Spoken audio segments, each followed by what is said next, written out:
Hey there. Come on in, pull up a chair. I want to start with a question today, and I want you to really sit with it for a second. When's the last time someone noticed you? Like, really noticed you? Not what you delivered, not what you produced, just you. The version of you that's probably a little tired, that's carrying something. Doing that thing we all do where we hold it together on the outside while something heavier is happening on the inside. When's the last time someone slowed down enough to actually see that? Most of us have to think for a minute before we can answer, because it doesn't happen as often as it should. And I think I know why. You see, we've bought into this idea that strength and tenderness are opposites, that real leaders keep a certain distance. They stay composed. They keep the soft stuff tucked away where it won't complicate things. I believed that for a long time. And honestly, it cost me. Because here's what I now know. To love fierce is to love tender. And tenderness isn't a soft version of strength. It's what strength looks like when it finally grows up. I want to tell you about a guy named Marcus. Marcus was a solid leader. He had really high standards and great results. His team respected him, but he had this quiet wall he kept between himself and his people. Not cold, just professional. Like getting close was a liability.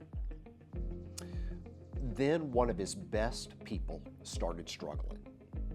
Not with her work, but with life. And Marcus noticed.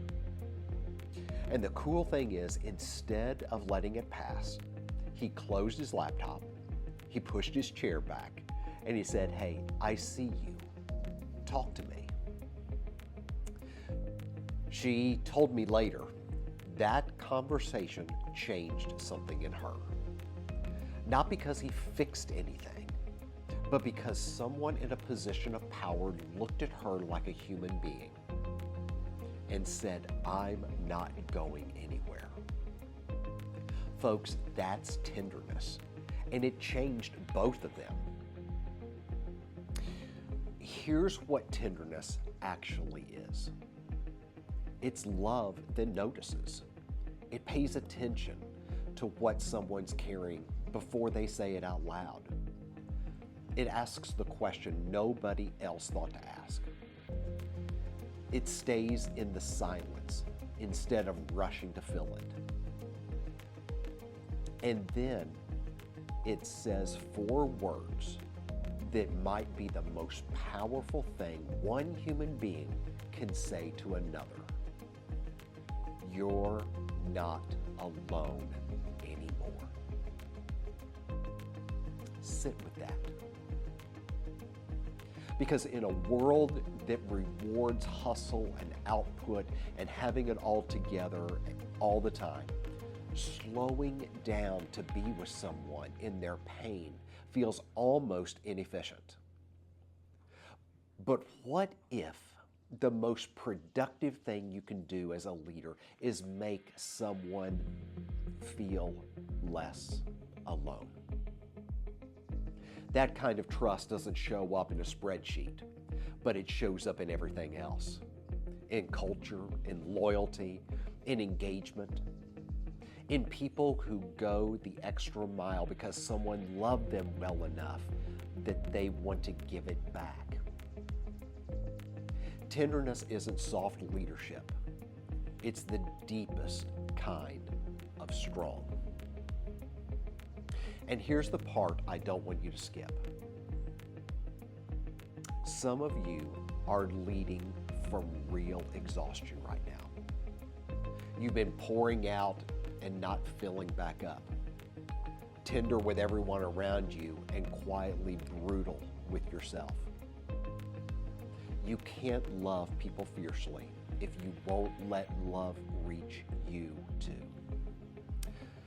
So let someone in this week. Let the tenderness you give so freely come back around to you for once. You're not alone either, and you don't have to lead like you are. Here's where I want to land. Who needs you to notice them this week? Not fix them, just see them. Close the laptop. Let their story matter more than your schedule for a few minutes. And what are you carrying that you haven't let anyone into? Tenderness isn't weakness, folks. It's what happens when love gets brave enough to get close. To love fierce is to love tender, and the people around you don't just need your strength, they need your tenderness too. Give them both. All right. I love you guys, and I'll see you next week.